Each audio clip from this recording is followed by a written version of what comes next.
it's nice that we can finally arrange these physical events after the long break due to the pandemic. It's also nice to see that we have some people here today as well, despite of the fact that there has been a couple of full exhibition days already, and people are more or less tired, I guess.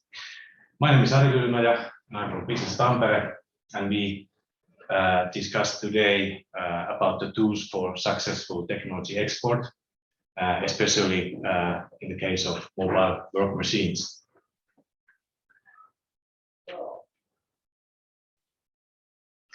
Today's event, this is meant for all the small and medium-sized enterprises in Tampere region interested in export opportunities in Nordics, and I guess especially in Sweden. The special focus is on mobile work machines and related subcontracting, digital solutions, and R&D. And this is, of course, because we have so many companies, high-tech companies here in the region that offer products and services for mobile work machines, for automotive industry, and so on. And we also have a strong heritage in machine building, in ICT product building in the region.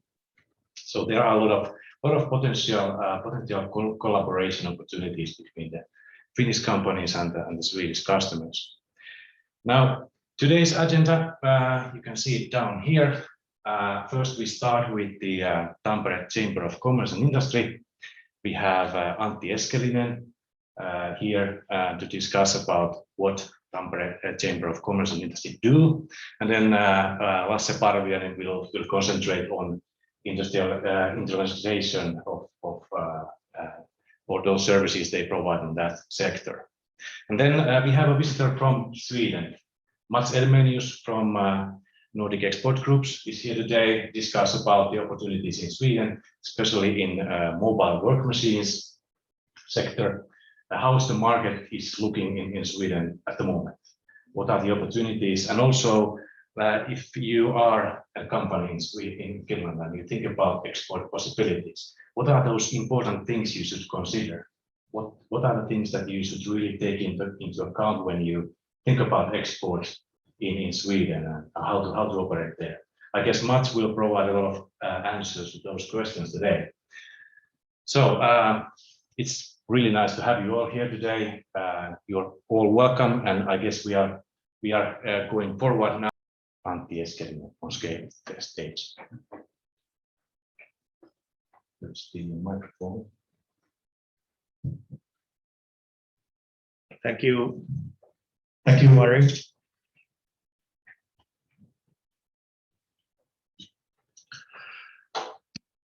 Here are some details of what we do in Tampere Chamber of Commerce.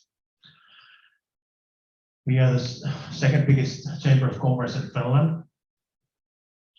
We have a little bit over 2,100 company members in Tampere region and 14 people working for Tampere Chamber of Commerce.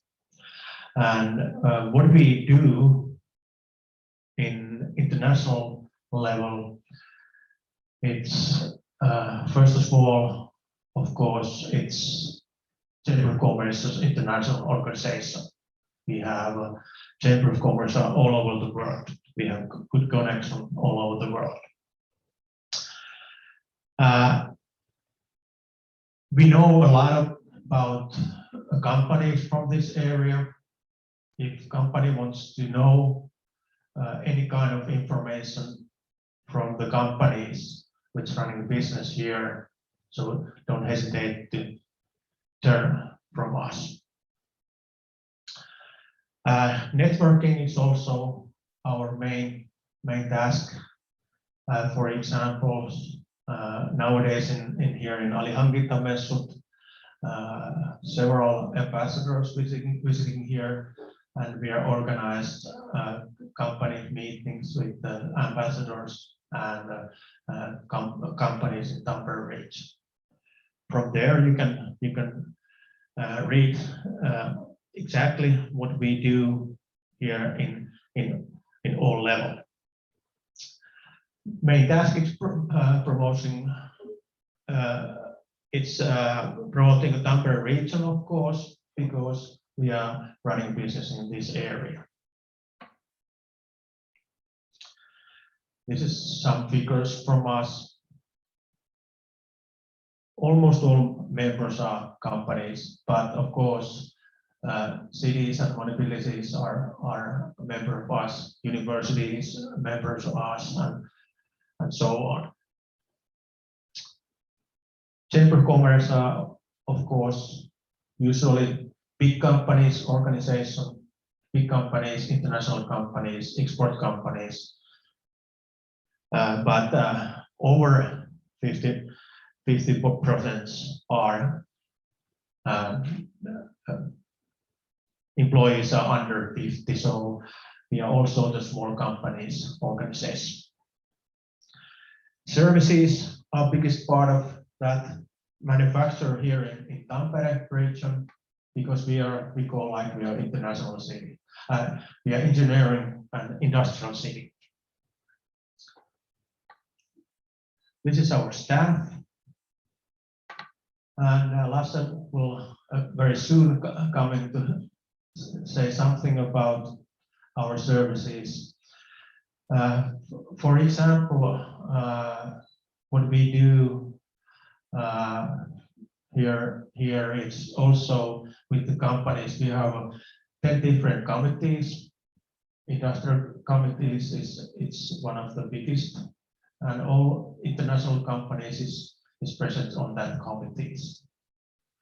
If you make export further than Sweden, we have a Swedish company, Sandvik is a very big company here, over 1,000 people working for Sandvik here.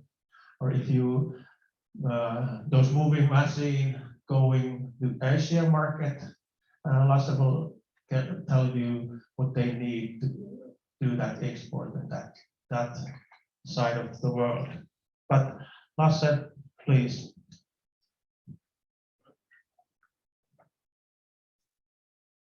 Thank you, Antti. So yeah, I'm here to talk about the internationalization services of Tampere Chamber of Commerce. Well, mostly it's going to be the export documents we issue. So here is a list of the documents we do, and I'm going to dive into these a little bit more deep, but quickly though. So by far the most common document we issue is the certificates of origin, and the one we issue is non-preferential, so it doesn't receive any custom preferences abroad. So any goods that don't receive them, you use this certificate for them. We issue them electronically.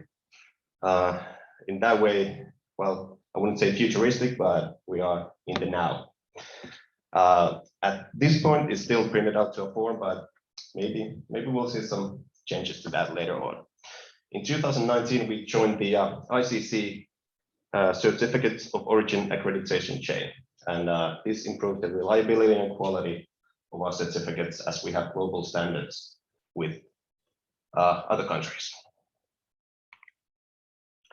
Maybe Atakarne is the most important document for people here in this event. You use it for temporary admission of goods for up to 1 year to countries that are in the Atakarne system. You can export exhibition goods, professional equipment, and commercial samples. And this document helps to simplify the formalities, as in you don't need the export documents or the import documents, no need to pay taxes or customs duties.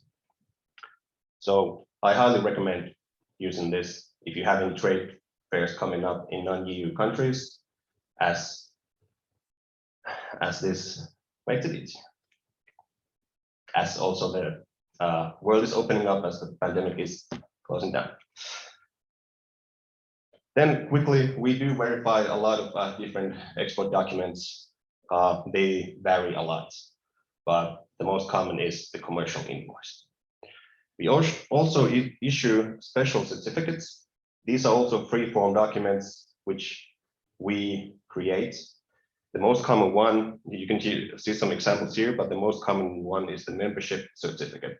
As Antti said, Tampere Chamber of Commerce is, I'm talking about all the chambers of commerce are a trustworthy organization abroad and internationally. So the membership certificate might help you in trade negotiations. Some companies don't do business with others who are not members of chambers of commerce. Then a quick word from the Finnish Chamber of Commerce. Access to Markets portal is a portal where you can get information on duties, taxes, product rules, and EU trade deals for, well, all EU countries and also over 130 other markets. It also has this rules of origin self-assessment tool. And this offers guidance on how to decide the origin of your product. I mean, if you make it yourself, manufacture it yourself, then you might not have to use this. But this portal is absolutely free. And if you don't want to use access to markets, then Finnish Chamber of Commerce just published EU trade deal guide, which is also free. It's in Finnish, and here in the material you have a link to it. Then in 28th of October, we have Pirkanmaan Vientipäivä coming up. The event is in Finnish, but it's the most crucial foreign trade training day of the year. So you can sign up to it. We are at the physical event, but also you can join up online. That'll be all from me. And well, if there are any questions, then ask anything and I'll answer anything. Thank you very much, Lasse and Antti. And now there is a good opportunity to ask questions.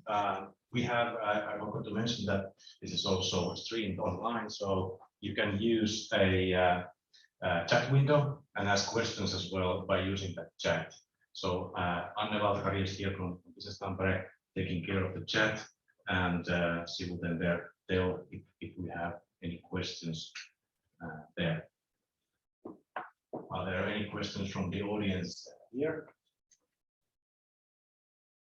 If not, I have actually one question. There seem to be a lot of different kind of documents, certificates, and everything related to export. How well companies know about these requirements and what's needed? Well, the certificate of origin is, well, when you need it, you need it. So yeah, seems so.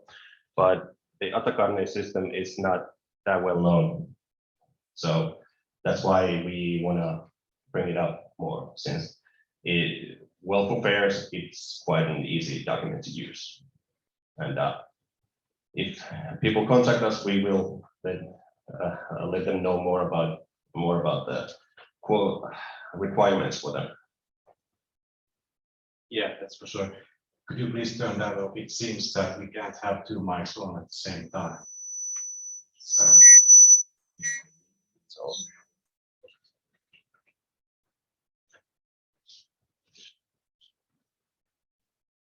okay, thanks a lot again. It was very good presentation and very good information about all the companies that are interested in export and what kind of services Tampere Chamber of Commerce and Industry can offer. And I'm sure that you can really contact Antti and Lasse later on and ask more questions if you find more. And now we are moving forward. Then let's see, we have Mats ready to go on and discuss about the tools for successful technology export in the case of mobile work machines in Nordics, especially in Sweden. Okay, welcome, Mats. Thank you. Yeah, welcome. As I said, I will talk about tools for successful technology exports or export in case of mobile work machines in the Nordics. And of course, I will talk mostly about Swedish market. And for your information, actually, Wednesday next week, the Swedish government has decided the pandemic is over. We will see what happens afterwards, but that's actually the case. So then we should be able to have meetings face to face if all the companies will let us in. Anyway, slight background about me. I have an education from Linköping University and also in the KTH in Stockholm. I've been working at Saab Aerospace in Linköping for many years, and also with Toyota Material Handling, also in Linköping. And then a number of years within the French company Saint-Gobain, and they're both as a tier 1 supplier to automotive industry and also building industry. And since 2016, I had my own company, and since 4 years ago, I've been working with Nordic Export Groups, which is a Finnish company helping small and medium-sized Finnish companies to do their export, and especially in Sweden, but also other Nordic countries. The topics I will talk about today is mobile work machines, and also I will tell you how to do business outside Finland and especially in Sweden. It's no rocket science, you know. You still do it here. You just have to adjust a little bit, and then you will be home safe. But just I would like to tell you what happened. I think you heard lately about the company Evergrade from China, which has a huge crisis, which could be like the Lehman story like 13 years ago. But this morning I heard that they actually had an agreement in China, at least a temporary one. So the stock exchange went up 30% this morning, but now it's down to +11. We will see what happened in a week or two or a month or two, because they have debts and loans to about 260 billion euros. So we will see what's happening there, because this can affect us all in the future. We don't know. Something that will happen soon in a smaller scale, though, that is Volvo Cars, which is owned by the Swedish Chinese company Geely. They will most likely go on the stock exchange market in Stockholm. They could happen some interesting things there, and who will be the new owners and so on. So we will see what happens in the future. But okay, let's go into mobile work machines. And the subjects I will cover is excavators and wheel loaders, the mining machines, the forest machines, and forklift trucks. And then I will also go into the automotive, truck and buses. That and I know that's not mobile work machines, but the thing is that that's a really important sector in Sweden. So that's why I would like to go into there as well, because they driving the technology and the R&D in Sweden. Not completely, but quite heavy, or the heavy investments there. For the excavators and wheel loaders, we have these companies in Sweden. Of course, it's Volvo Construction Equipment is the biggest ones. You have Ljungby Maskin and Hudik for wheel loaders as well. But they are more or less privately owned and small companies. You have Lundberg, which is a part of Lennen, the Finnish company Lennen. And I won't discuss a lot, but I also marked Dynapack here. They don't have excavators or wheel loaders, but they have compaction machines to do the roads. And there was an important player of this type of machines, I would say. The excavators and wheel loaders, today we can see there are really a lot of big infrastructure projects in Sweden. There's one big in Stockholm. They're doing on the west side, they're doing tunnels on the, it will last another, I don't know, 5, 6, maybe 7, 8 years. So it's lots of machines, and I think that's the biggest project in Sweden ever.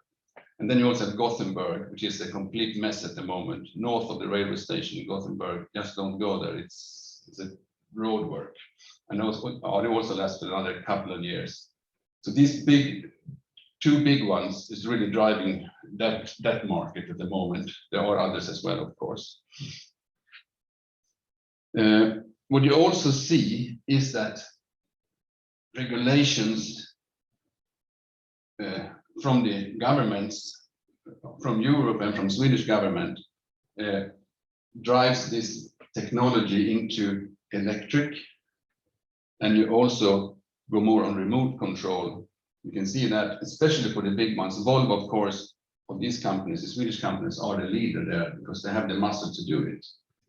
And there will be a problem that's not only for excavators and wheel loaders, it's also for the other sectors we'll go through, that the big companies are the drivers. The smaller ones may have a problem if they don't go together with another one.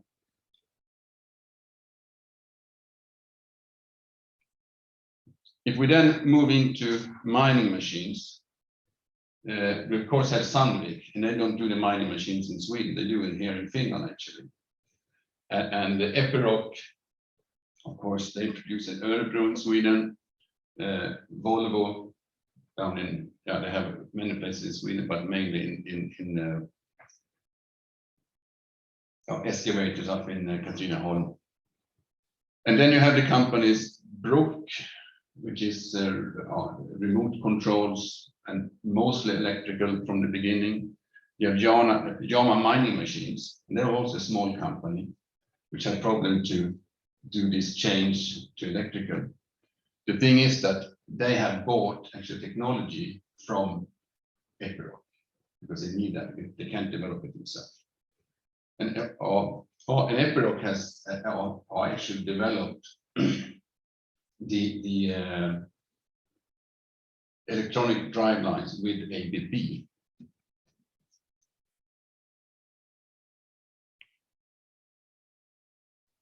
And also here you can see that the market is growing, and it's the mining business is actually increasing in Sweden, especially up in the north, of course. And then we have the same here as for excavators. The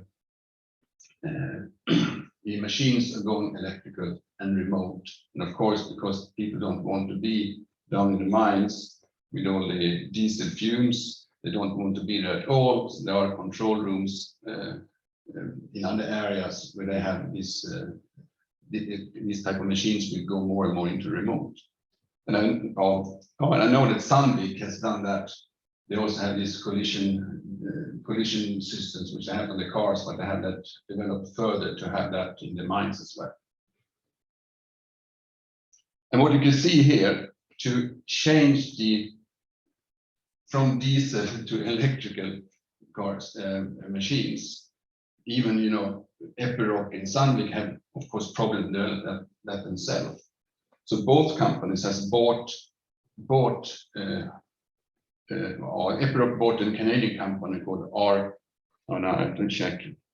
FVT Research, and Sandvik bought an American one called Artisan to be able to transfer into electrical, because it's the only way they can do it. And there you see that the smaller ones will have problems because they don't have the technology.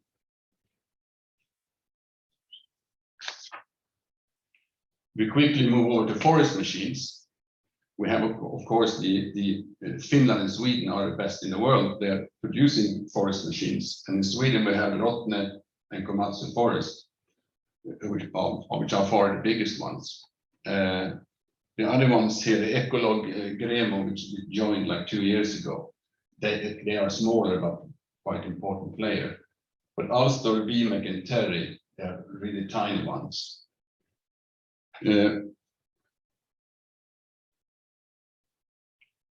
What you also can see is that the market in Europe is rather stable. It's growing in America quite a lot.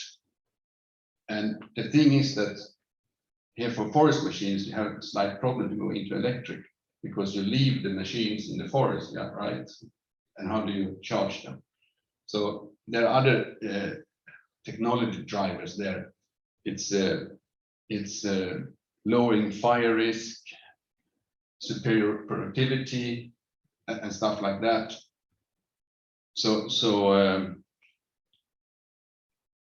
I know that you have been used, or that the Finnish companies been doing, or I would say adopted the new technology to understand where they are and mark the trees already from the forest, so you know everything what's happening out in the forest. And also what actually happened, I think this autumn they will start the new factory of Komatsu Forestry up in Umeå, and they have invested heavily there the last years, which obviously says that Komatsu will be there. They will not leave Sweden, and why should they?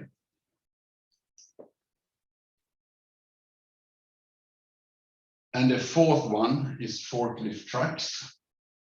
And there you have seen many years, the last 20 years, you've seen companies merge, and also, you know, the bigger companies bought lots of small companies, and that's been the trend for many years. And you can see there that Toyota, it was originally in Europe, it was BT Trucks and BT Industries, and they are a huge company nowadays.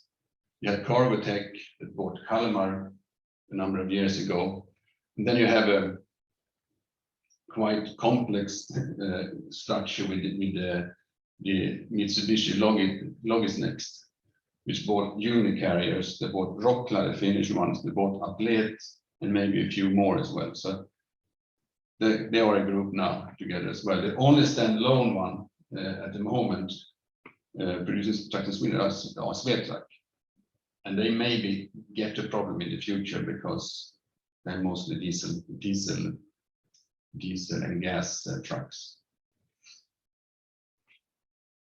And actually, the forklift truck area has been driving, you know, they've been, you know, since trucks, lots of the trucks, the indoor segment has been on batteries forever. And now we can also see that more heavy and outdoor trucks going into electrical drives. So it will soon be like 80% of our forklift trucks will be on electricity, and the coming years, I believe it will develop even further. The market growth of forklift trucks, you can see that on the automotive side, because they use lots of trucks, and for the logistics centers around there. At the moment, of course, we have this problem. The automotive industry stops now and then a week or two because of the semiconductors lost in the world, I would say. So that's the reason why we really can see a hiccup there now and then. You can also see the internet business with all the warehouses and all the logistics, which increasing, you know, because these huge buildings grows up, I believe, in Finland as well as in Sweden. So you use lots of trucks there as well. As I said, the forklift truck has been very early with the electrical drive. They've also been very early with the connecting trucks, because they've been handling goods in warehouse many years, and the environment has been quite good. They are not outside. So the connected trucks has been there for many years, and they will continue, and I think they are a kind of driver for that.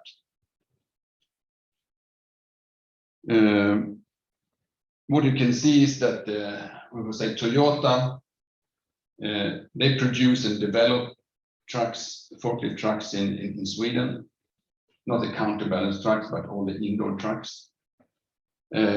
Mitsubishi, they have production in Gothenburg area, but the development is down in Netherlands. You have Kalmar, they moved out the production to Poland, unfortunately, but they have all the R&D and the development center is still in Sweden. And actually a quite interesting thing is that for forklift truck business, you can usually see if the world economy, it's like a early warning, because this short-term rental, if that one is going down, especially around Christmas, then you know that you're selling less and less goods, which means that the world economy is going down. You can also see that on automotive, of course.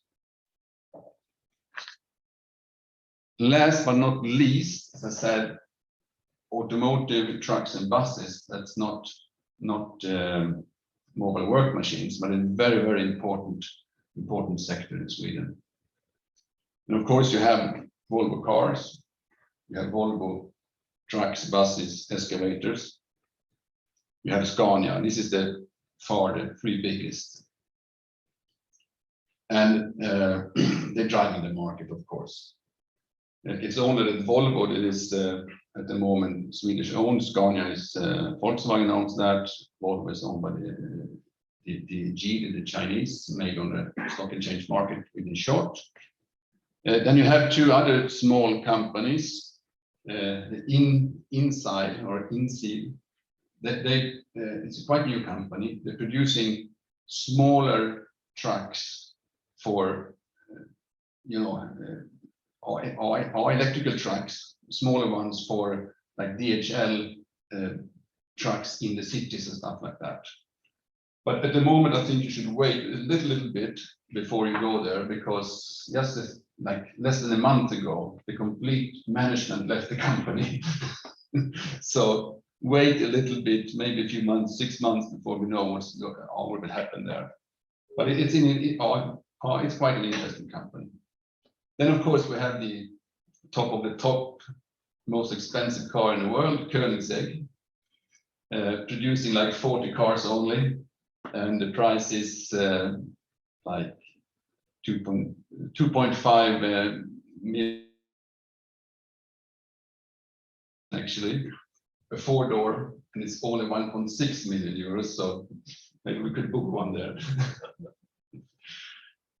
What you also have on this picture is the logo for Polestar, which is Volvo's electrical car. There's a brand for that. And Polestar is developed, all technology is developed in Gothenburg at Volvo, but all produced in China. And they have Polestar 1 and Polestar 2, which are rather small cars, but expensive. But they have a slightly bigger one, or like more a family car, Polestar 3 within short. What you also see is the CEVT, and that's a Chinese company. It's a Geely company, Chinese company in Gothenburg, with a China-Euro vehicle technology, and they are really tied together with Volvo cars, and they develop. They're looking for new technologies within electrical cars for clever cars, smart cars. And there are like 1,000 people employed in Gothenburg for that. So there is, if you have really, really good technology, you can start to talk to them, because they could be interesting.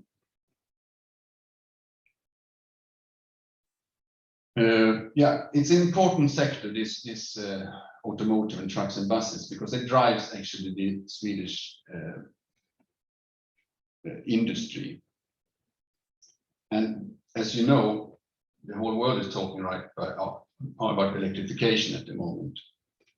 It's self-driven cars, electric cars, it's IoT, it's AI, it's collision warnings, it's systems for everything. And you have this CEVT and Polestar, which actually is top of the line companies and looking for new technologies. And as I said before, Volvo cars likely go on the stock exchange market. It's just a rumor so far. There's no one telling us that that's the way it is. And that's the stop of the first sector. I don't know if there is any questions either from the internet or from the audience.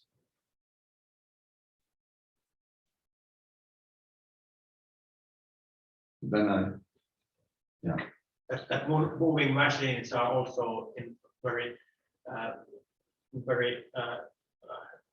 there is a lot of companies making those, and also Cargotec has a big R&D here in Tampere. Yeah. And also some big Metso and so on and so on. And also that diesel motor Akko Power is situation here in Tampere region. And they are making the diesel motors, those moving machines. They Yeah. a little bit because they are making world cleanest diesel motors. Yeah. And that's how fast that moving from the diesel to electric motors will be. It's 5 years or 10 years old. Yeah, it's a good question. I don't know how long time it will take. It's been, on the automotive side, Tesla did it, because I've been talking about many years. Yeah. But I think within the industry, there will be regulations that will drive it, because I think governments and European government and Finnish government will put regulations, so it will move there. But how quick, I have no idea. Those diesel motors are so clean nowadays that you can use it here and we can still be here and you can. Yeah. It's so low that. Yeah. But in some areas you will not be able to have electricity either, as in forest we discussed before. Yeah. Because how should you charge it in the middle of the forest? It's impossible. Or how you make those power from the electric. Yeah. Coal. True. So that's no. It's also a question. It's still lots of questions. We are not there yet. Yeah. Okay. I also would like to speak about the possibilities as a tier 1 or tier 2 supplier into different sectors in Sweden. And as I said before, the market is quite good and been that for many years now, and it's still growing. We will see what's happening with these Chinese companies though. And all these companies, since we have a shift from, a technology shift, the big companies can't do it themselves. They need some help from some suppliers, and that's the only way they can do it. And you're having, I would say, every segment, the digital and electrical revolution. It's getting there, and it's moving quite fast. And due to the OEM clusters in Sweden with the as I showed before, Volvo Cars, Volvo, Scania, and also but you also have ABB, Epiroc, Komatsu, and the other companies, Atlas Copco. You have lots of tier 1 suppliers needed, but also tier 2 suppliers. And in Sweden, it's a really big segment. And as I said before, the CEVT is looking for top technology in Gothenburg. There are many different clusters in Sweden with companies and stuff like that. But I will mention 3. The most famous one, at least if you're a Swedish guy, the most famous one is Gnosjöandan. Everyone talks about that, no one knows what that is. Because that's an area in the middle of the forest, I used to say, because I'm not from the area. And it's in Småland, just south of the second biggest lake in Sweden. You can see there on the picture where it is. It's a small area with no big city, just smaller cities, and like 10,000 different companies. And there's in every garage there is a company. And there are, of course, many small ones that will stay small forever. And you also have these bigger ones. It's like Sapa, which now is Hydro, the Norwegian company. You have Thule, which I believe you all know. And you have Garo, which produced nowadays has been turned out into I would say electrical chargers for cars. And you have Veland, which is a industry which produces lots of metal, and they're quite big. And also Truax is going, they are also growing bigger and bigger because they're producing robot cells in the factories. They don't have a robot, but have everything else. So that's a cluster which is important in many sense, but you don't have, huge companies there more than these ones. You have another one in Gothenburg, of course, around around Volvo cars, Volvo trucks, and former Saab automobile as well. They were all, you know, within 35 minutes from each other. And they also have something called Business Region Göteborg. You can look into that. You can go for internet on that one. You will have lots of information about that. Go for Business Region Göteborg. And you will have lots, or you will have, there is lots of tier 1 suppliers that have their factory, either factory or service center, just very close to Volvo in Göteborg. And you have companies like Autoliv, Veoneer, Kongsberg, Plasman, former Plastal, and IAC, who have huge factories and service centers close to Gothenburg. And of course, you have the CEVT again. So that's a very important cluster for tier 1 and tier 2 suppliers. It would be, or sometimes I know it is extremely tough sometimes to be a tier 1 supplier to the OEM, to cars and trucks and buses, because I myself been there. But it's I would say it's tough, but it's developing for the company, because you are under pressure all the time, so you have to develop. The third cluster is a really new one that's up in the north in Skellefteå. And lots of things is happening up there. I believe you heard about Northvolt. And they will be the factory with 500,000 square meters. And that is, okay, how big is that? It's 1 kilometer times 500 meters. And that's only the factory area. And actually what will happen is that you will have tier 1 and tier 2 suppliers will have a complete factory or company city around it, which will be 3 times as big. So it will be enormous areas and so many companies.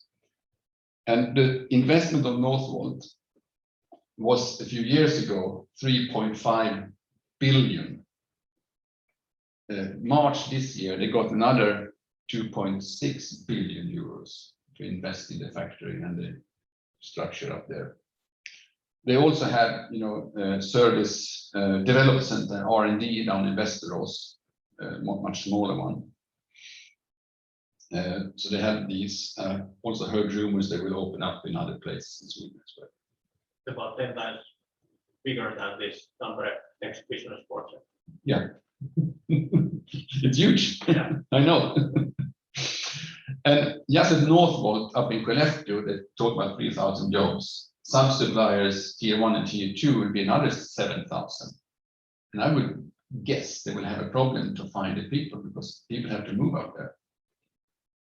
So there could be a problem in the future. And at Northvolt up in Skellefteå, they will produce batteries to up to 800,000 vehicles per year. So quite a few. So there is an enormous potential for sub-suppliers there. I know, because we've been talking now and then with Northvolt, that it's quite difficult to get as a tier 1 supplier, because that's the huge companies and they are already more or less selected.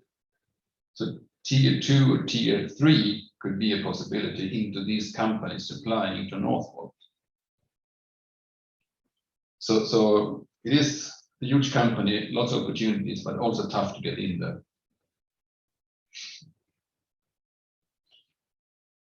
So that was the second segment there with tier 1 and tier 2. I don't know if there's any questions on internet or from here. If there's not, I will continue to. But I guess there are a lot of opportunities. That's clear when you describe all this, why things there, what's happening, and what kind of, there's all this electrification and digital revolutions going on. And you mentioned earlier that in the forklift area, that electrification is quite far already, and there are a lot of opportunities. And I was wondering that, yeah, this all sounds very good. But what about competition? Is there's more likely quite big competition going on in Sweden as well? The Sweden, I would say Sweden market is quite strong competitors in Sweden for all these segments, since it's not new. It's been there for many years. Of course, it's been companies supporting these big ones. So it's not easy to go there, but it's offshore.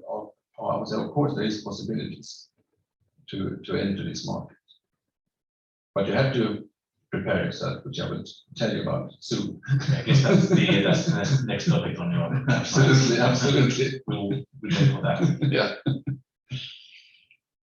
And do business abroad, I would say it's no rocket science, actually, because you should do the same things you've done at home, but you have to do it from the beginning again, and then go into certain countries. You have to have a certain twist on it, of course.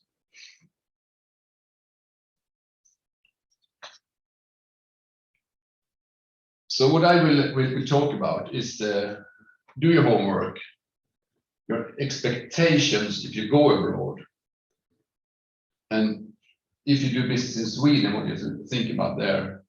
And I'll give you 1 or 2 examples. And at the end, I will have some advices. There's a short list of advices. So what you do, I would say, do your homework. And you should do exactly the same as you've done in Finland before. Study the market to see, is there opportunity, what is happening on the market? Does your product fit to the market? What problem do you solve? Because you need to solve the problem. If you just present the product, you need, to get the guys interested in front of you or on the phone, you have to solve the problem for them. That's the key. You should also have good knowledge about the competitors. And of course, you don't have the correct price that you will never set. Never. Because the purchase guys will let you know that rather quick. There are also other things you have to, like basic things you have to have in place. That's a web page in, at least in English. You should have it in Swedish if you are good, but English is usually quite good or quite enough. And you have to have marketing material available of different kinds. But you can today you don't have to have brochures, I would say anymore. Okay, if you have face-to-face meeting, you can give them a brochure, of course. But what will happen, they usually goes into the bin. You can have web links, you can have films, you can go into YouTube, you can have web presentations, and you can have LinkedIn activities. You can do all that to spread your message to the market. And of course, you have to meet them as well. And what is also very, very good is to have references adopted to the market. Because if you come from Finland, going into Sweden, maybe no one ever had heard of you. But if you had sold to Swedish companies in Finland, that's a very good reference when you go into Sweden. Or to bigger, well-known Finnish companies. That's also very good. So if you have that, use it, because you really, really need to tell them that you are good, that you are delivering to these guys that have quite high expectations. And what you also need to have is local presence, because you need to be there. You can't call and try to do everything from Finland. You have to have some guys working for you, or you send over some guys that are quite good in the Swedish language. Max, if I could just add, in the top part of your presentation there, I think something called the sense of urgency is also important. Yeah. Where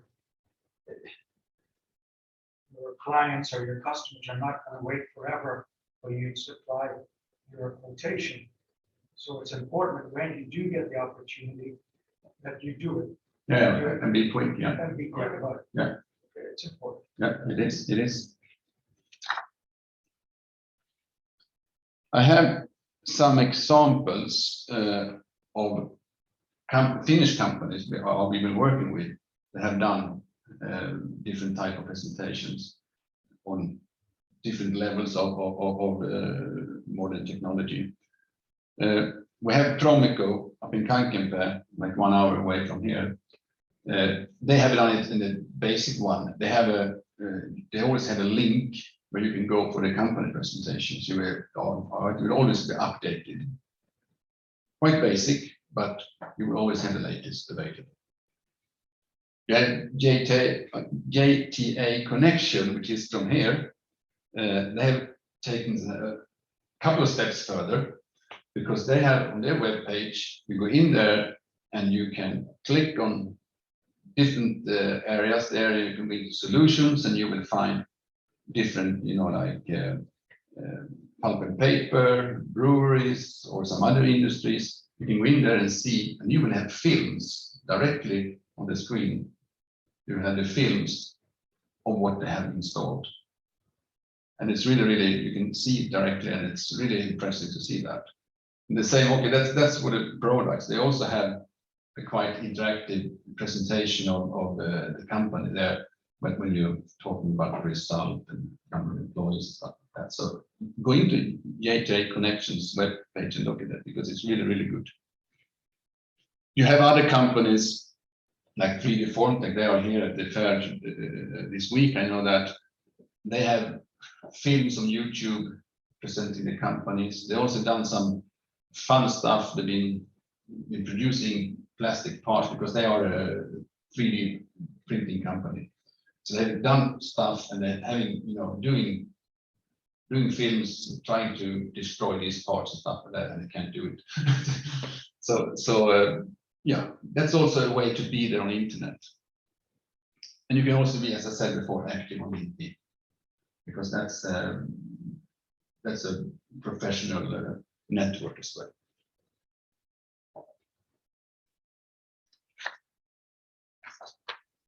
And what is actually the expectations you have when you go abroad to a market? And that's always that differs what will happen, and this is your expectation, and this is what will happen usually.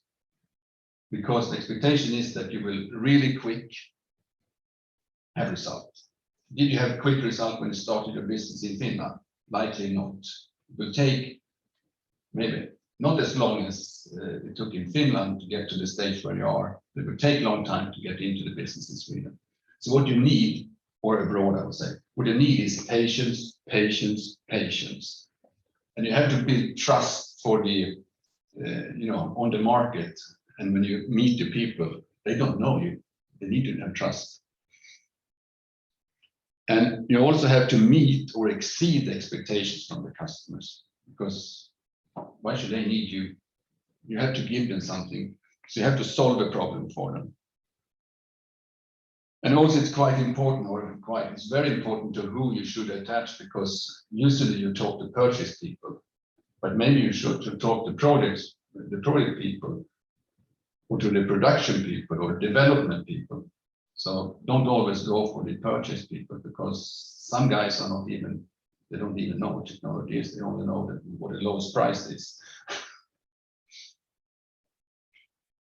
And it always would take quite long time, longer time than you like, to penetrate in the market.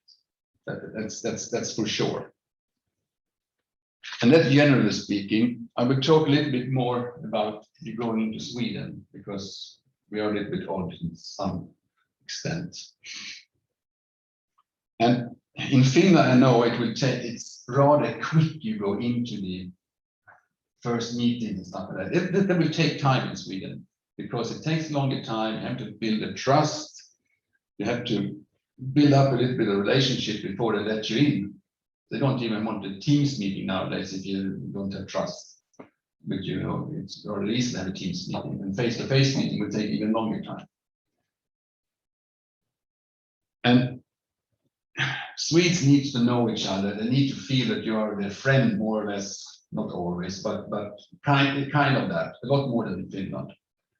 And as you know, these consensus agreements in Sweden, which you don't like in Finland, I know that, because you have the top management saying that's the way we go. In Sweden, we have to agree, at least 4, 5, 6, maybe more people have to agree and discuss it a couple of rounds before we take a decision.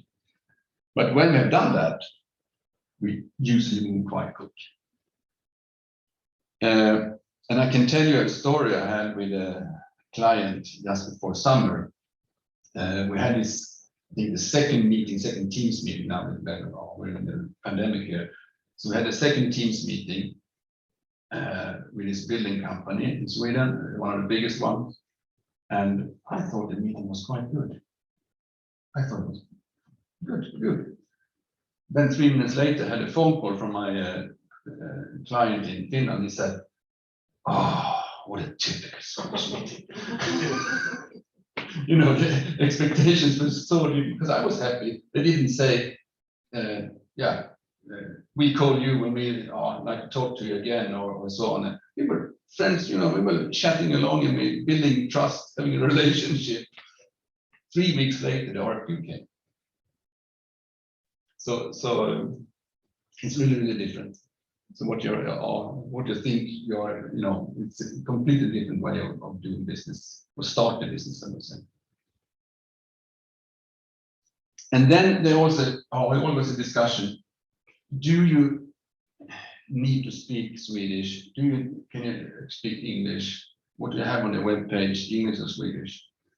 I would say that open up the discussion.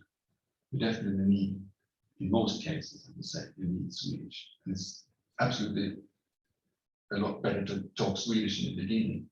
But then when you come into the business for a while, you know, when you start to talk details and stuff, and you have to connect, or in my case, the Finnish company, then it's no problem to talk English, absolutely not. But to open up discussions and this with the companies, it's a lot better to speak local language. Yeah, as I said, it's we discussed that before with Ari here as well. It's usually strong competitors on the mature markets in Sweden, because companies have been there for many years. And you have to think about what is your advantage for this market, for this company. And I say again, what problem do you solve? Because if you don't solve the problem, why should you talk to you? And as I said before as well, you have references. It's a lot easier to have good references which they can rely on, and you have to have local presence. I have an example actually of excellent example of patience from a Finnish client to us, which is a company called SP Stainless up in Kuopio. And they actually got, after 3 years with us, they got a contract of 1 million euro per year. I think they had more or less nothing, maybe some RFQs. And the key from them has been that they have very quick response when we got RFQs. It doesn't take weeks. It takes a few days, maximum a week, to get a reply and a quotation. And the price level has always been good. Not spot on always, but okay, our purchase guy will never tell you that. But they've been close enough always. So that's a really key thing to be, as Paul said, being quick and respond quick and correct price level. And still now, after 5 years, they are our customer. And we are right now discussing other RFQs. And then I will end up with some advice. It's just a small summary of what we have discussed now. So you need local presence. You should be prepared with marketing, your web page, your research of the market, and so on. And make sure your product fits the market, because otherwise no need to go there. If your product is not needed on the market, why should you go there? And of course, as I said before, correct price level. And then, independent on which market you go to, you need patience, because it takes time to penetrate a new market. And as I say, In Sweden, you need even more patience because we have this consensus, we discuss just before we go.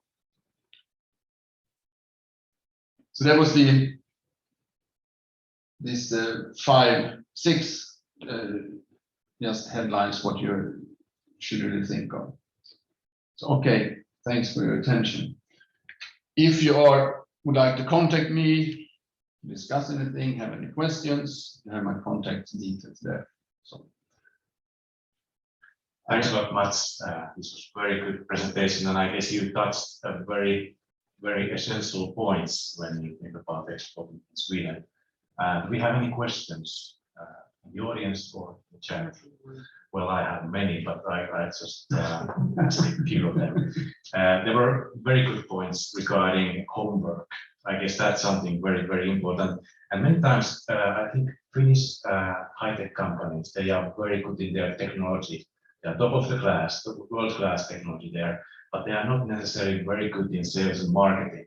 So those things, those points were very good to take into account.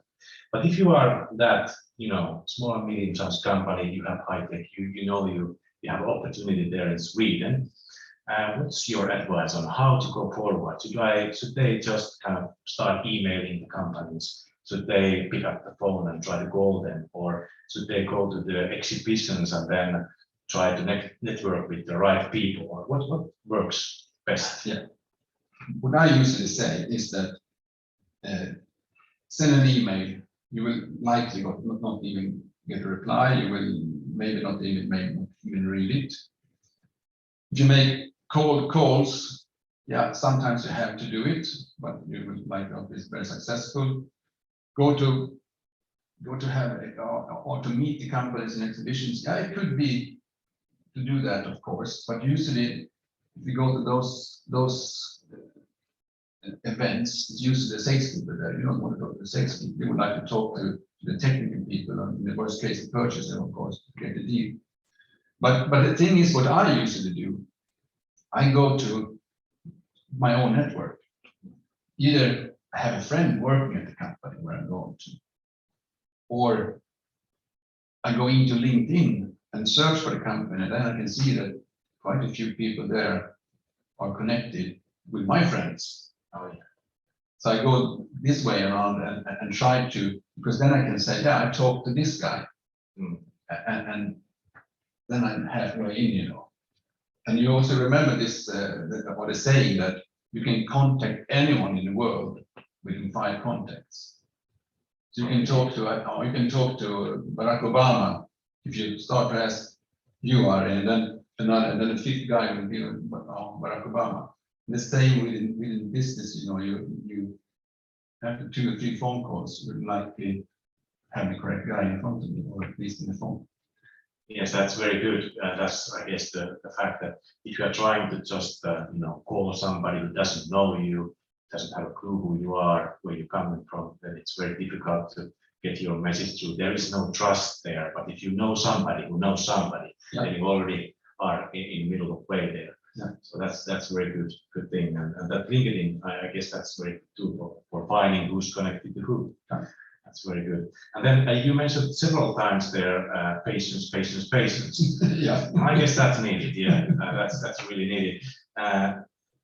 What's in your experience when you think about the Finnish companies going abroad?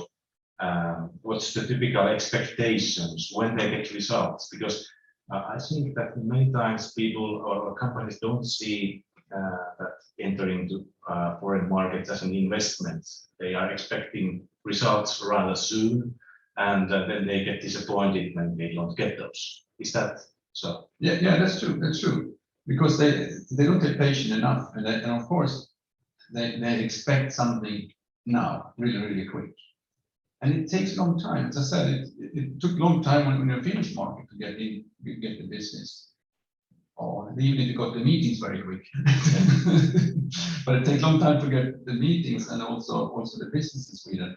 And since you're unknown on the market, it will take. Okay, of course you have occasions where you have a quick result, but don't expect it. It usually takes years actually. Oh, yeah.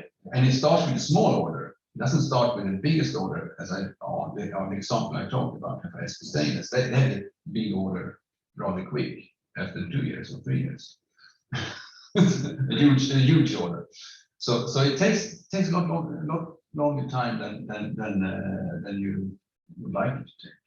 And the thing is that some companies we are talking with as well, they are in a situation that they really need more business, then they have less patience. Oh yeah, yeah. So that's then it's difficult. Yeah, it surely is. And it's also good to pay attention that you should always meet or exceed customer expectations. Well, like you in your example, when all the answers get answered very fast, so that customer feels that yes, they are very interested company there and they are happy to answer all the questions there are. So that's a very good point also to manage the customer expectations well. Very interesting points. And I think the one thing you mentioned also was this that Swedes like to discuss a lot.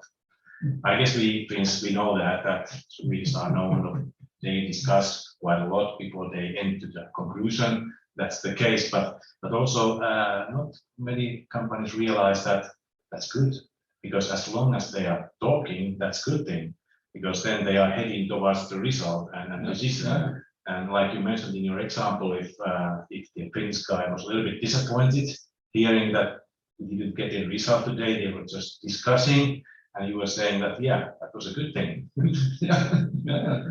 That's the way it is. No, it takes a long time, and it's we discuss a lot, especially in the beginning. So let us do that, and then we are quick. Yeah, that's all about building the trust. Yeah, it's just a start. We're really slow starters. Yeah. Then we go with the business. Yeah, very good. Yeah, I guess those were mine kind of questions regarding the topic. This is very good presentations, and if you have any further questions, now it's a perfect time to still ask them. All right, it was so good presentation that there is no questions anymore. So anyway, thanks much. It's very nice to have you here, and I guess we are ahead of schedule today, but it doesn't really matter. I would like to thank you all here in the exhibition grounds. It was very nice to have you here. And also I would like to thank all the online audience. Nice that you were joining us today. And here is our industry team on the screen. So if you would like to know more about business ecosystems, intelligent machines, mobile work machines, automotive, and if you would like to hear how we can help you as a company to find new business opportunities, to find new export opportunities, please contact us so we can continue discussions. But now I think it's time to close this session. Thank you again, and have a nice exhibition the remaining day that is here in Tampere, and have a nice week, all the participants online. Thanks a lot.